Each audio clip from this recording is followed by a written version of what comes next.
Darren, how was your first run on the snowboard through the half pipe? You know, the board's a little rusty. It hasn't been out for a year, but I'm impressed. The legs are doing good. There's no sunlight today, but we'll take it. Welcome to beautiful downtown Denver. This is what it always looks like. We don't get the sun.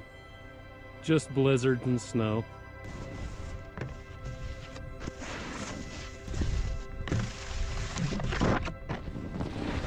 Most people heading to work today because it's a Friday, but we're out here playing in the snow, riding jibs and pipes. Yeah. Whee! Gonna hit the other little chooch box. Oh yeah, cleaned them both. Katie, nice run. How does that feel? Good.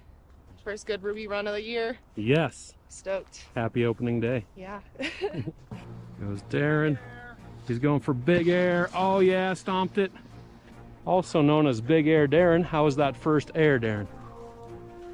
Let me tell you, the air is thin, but the air is also big. Thin, but big. We're hiking up to the summit right now. So most of the people are on the other side of the state right now at the X Games. I'd like to welcome you to the WTF Games.